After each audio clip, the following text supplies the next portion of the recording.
Nadia Shireen's Billy and the Beast.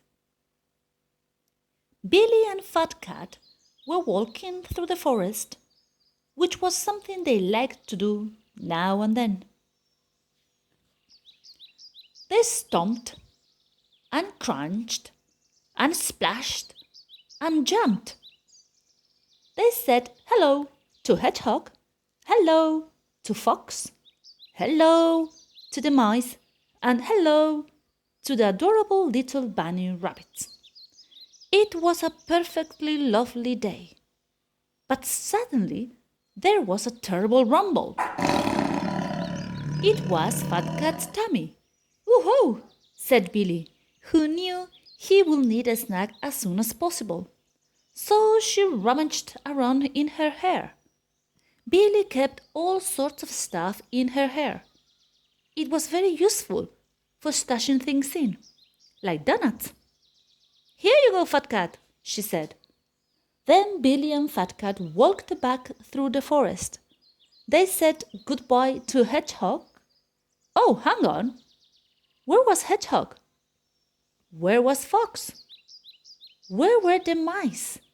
And where were the adorable little bunny rabbits? But before Billy had a chance to say, "How strange," everything went dark. "Hey!" shouted Billy.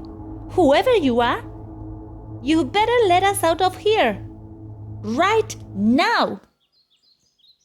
Billy and Fat Cat were dumped on the ground with a thud, and they saw a very big thing.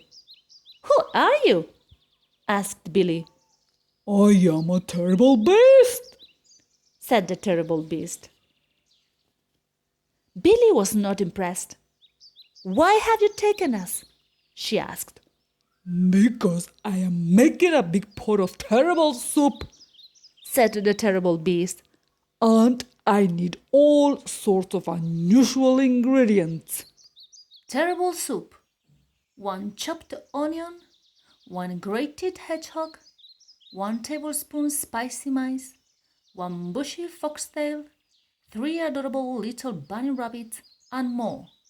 And sure enough, then they saw Hedgehog, Fox, the mice, and the adorable little bunny rabbits.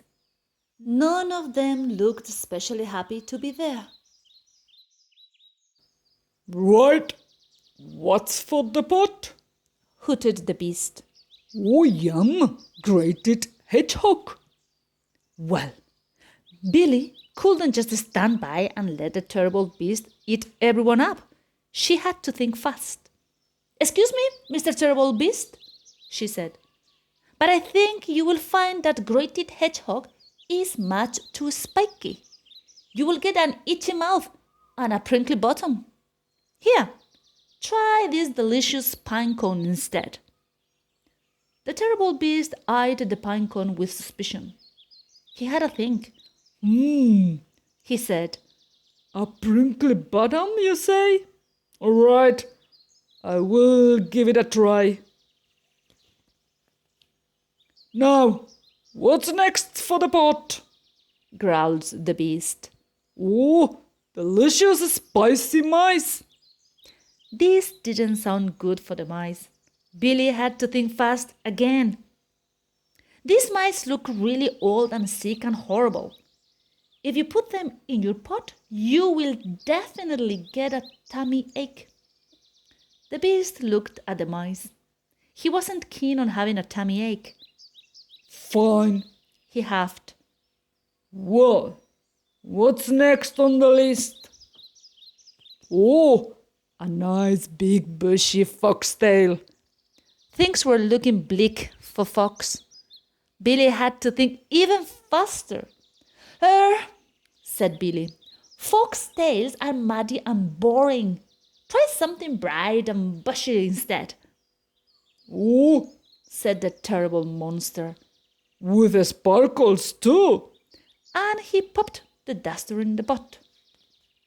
Suddenly, there was a terrible rumble. It was the beast's tummy. I am so hungry. growled the beast. And when I get hungry, I get angry. These adorable little bunny rabbits are going into my soup and nobody is going to stop me. Billy knew she had to stop him. These bunny rabbits are not adorable, she said. They are actually quite terrifying. I mean, just look. The beast had to agree. The bunny rabbits did look terrifying. Fine, but there is still one more ingredient on my list, said the beast. and it's the most important one of all. A perfectly ripe, plump, and delicious fat cat. Billy gasped. This was the final straw.